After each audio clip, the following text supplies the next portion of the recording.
दोस्तों, जनता को नेता जनार्दन कहते हैं। क्यों कहते हैं? क्योंकि नेता जानते हैं कि उनकी ताकत जनता से ही है।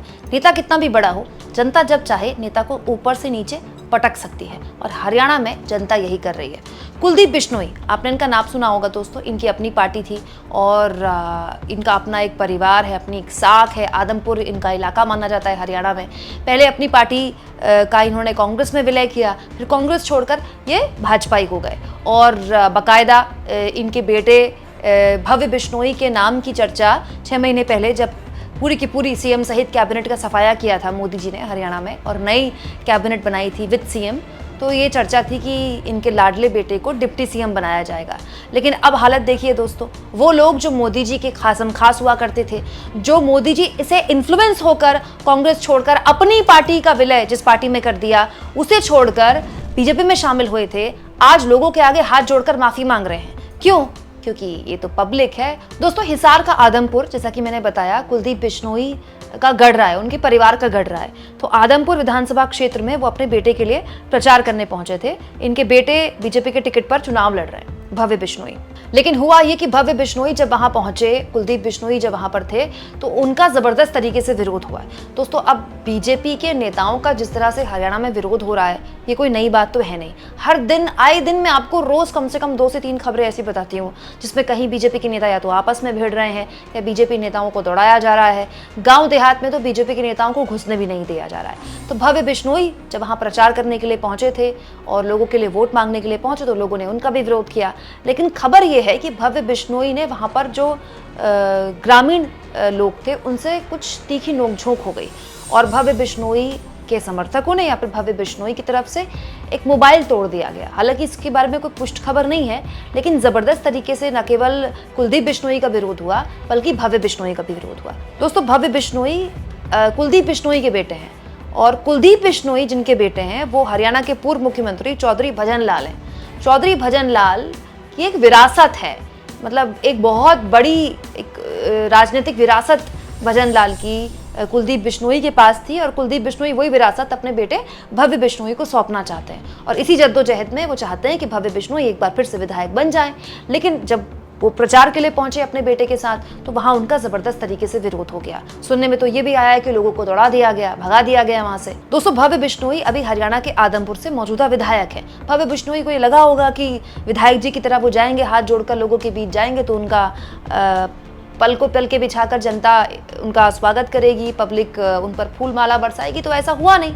पब्लिक तो फूल माला यहाँ पर दोस्तों मोदी जी पर नहीं बरसा रही है। मैंने आपको एक खबर दिखाई थी, जैसे मैंने आपको बताया था कि मोदी जी ने हरियाणा के कुरुक्षेत्र में अपनी पहली रैली की हरियाणा चुनाव में, और जानकारों ने बताया कि इस रैली में 10,000 लोगों की भीड़ भी नहीं जुट पाई। हालांकि उस दिन मौसम बहुत खराब था, लेकिन वैसे भी मौसम बीजेपी वालों के लिए खराब ही है। 6 बार के बीजेपी के विधायक अनिल विज, जो तब से बीजेपी का झंडा उठाए हुए हैं हरियाणा में, जब से बीजेपी को कोई पूछने वाला नहीं था, 7वीं बार विधायक का चुनाव लड़ रहे हैं अंबाला कैंट से, उनको भी जबरदस्त तरीके से विरोध का सामना करना पड़ा। हालत ये हो गई कि बीच बचाव करने के बजाय वहां से भाग गए अनिल विज, क्योंकि उनके समझ में आ गया था कि अगर वो गए नहीं तो हालत यहाँ खराब हो सकती है। आज मैंने आपको ये खबर भी दिखाई जिसमें मैंने आपको बताया कि किस तरह से पूर्व मुख्यमंत्री और केंद्रीय मंत्री मनोहर लाल खट्टर की सभा में भाजपाई आपस में भिड़ गए। कुर्सी को लेकर विवाद हो गया। एक नेता कुर्सी में स्टेज में बैठना चाहते थे, लेकिन उनको बैठने के लिए नहीं कहा, उनको कहा कि आप नीचे बैठिए। तो उन्होंने कुर्सी हवा में उछाल दी, कुर्सी फेंक दी नीचे, और वहां से तमतमाते हुए चले गए। लोगों ने उनको मनाया, भाजपाइयों ने भाजपाई को मनाया, लेकिन वो नहीं माने। तो बीजेपी के अंदर इस समय जो सिर फुटा हुआ है, सब जानते हैं। बीजेपी को लेकर पब्लिक के बीच जो गुस्सा है वो भी आप सब जानते हैं। दोस्तों, दुष्यंत चौटाला को लेकर भी मैंने आपको खबर दिखाई थी। दुष्यंत चौटाला जब जींद के एक इलाके में पहुंचे तो उन्हें इतना जबरदस्त विरोध का सामना करना पड़ा कि उन्हें वहां से भागना पड़ा। मतलब आप सोचिए दोस्तों, भजन लाल परिवार के पोते, उनको विरोध का सामना करना पड़ा है, दुष्यंत चौटाला को विरोध का सामना करना पड़ रहा है। ये बताता है कि हरियाणा में कितना जबरदस्त गुस्सा उन लोगों को लेकर है जो या तो बीजेपी के साथ जुड़े रहे, बीजेपी के साथ जिन्होंने सरकार चलाई, या बीजेपी के सदस्य हैं। तो कुलदीप बिश्नोई के बेटे भव्य बिश्नोई को भी वैसे ही विरोध का सामना करना पड़ा। लेकिन हालत तब और बिगड़ गई जब ये आरोप लगा कि भव्य बिश्नोई द्वारा या फिर उनके समर्थकों द्वारा, अब ये क्लियर नहीं है, फोन तोड़ दिया गया ग्रामीणों द्वारा। उसके बाद तो मामला बिगड़ गया। मामला बिगड़ा तो जाहिर तौर पर कुलदीप बिश्नोई समझ गए कि अगर मामला नहीं संभला तो सीट ही निकल जाएगी हाथ से, और आदमपुर से अगर भव्य बिश्नोई हार गए तो फिर क्या ही फजीयत होगी, सोचिएगा आप भजन लाल परिवार की। तो कुलदीप बिश्नोई फिर खुद सामने आए, ग्रामीणों के आगे उन्होंने माफ़ी मांगी और अपने बेटे की हरकत के लिए कहा कि यंग लोग हैं और गलतियां हो जाती हैं, और जो भी नुकसान हुआ है उसकी भरपाई करने के लिए वो तैयार है और वो इलाके के लोगों से माफ़ी मांगते हैं। यंग लड़के हैं, भड़क जाते हैं लोग, तो भाई इस बात की मैं पंचायत में बैठा हूँ, उस बात से माफी मांगते हैं आपसे, और जो नुकसान हुआ है नुकसान की भरपाई भी नहीं। दोस्तों, अब सुनने में आया है कि भव्य बिश्नोई और कुलदीप बिश्नोई को लेकर जो स्थानीय पुलिस है उसने सुरक्षा उनकी बढ़ा दी है, क्योंकि जब वो वहाँ पहुँचे थे प्रचार के लिए तो ग्रामीणों से न केवल बहस हुई थी बल्कि धक्का मुक्की भी हुई थी, और काफिले के बीच लोगों ने दौड़ लगा दी थी।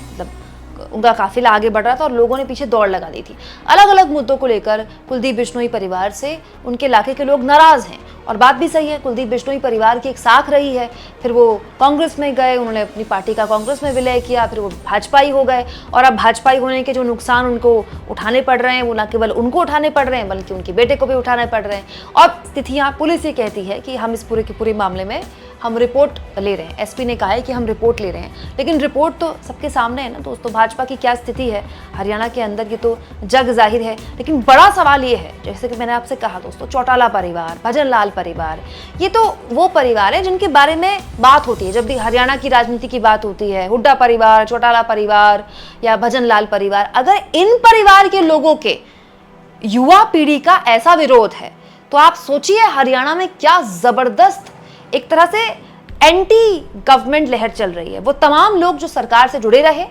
सरकार के जिन्होंने सरकार का सहयोग किया, 10 साल सरकार चलाई, उनका भी विरोध हो रहा है, और वो लोग जो भाजपाई हैं उनका तो खैर विरोध होगा ही। दोस्तों, यकीन मानिए पिछले 16-17 साल के अपने पत्रकारिता के इस अनुभव में मैंने बहुत से चुनाव देखे हैं। इनफैक्ट हरियाणा का शायद ये तीसरा विधानसभा चुनाव है जो मैं अपने सामने होते देख रही हूँ, और हरियाणा के विधानसभा चुनाव में कई फैक्टर्स मैंने देखे हैं।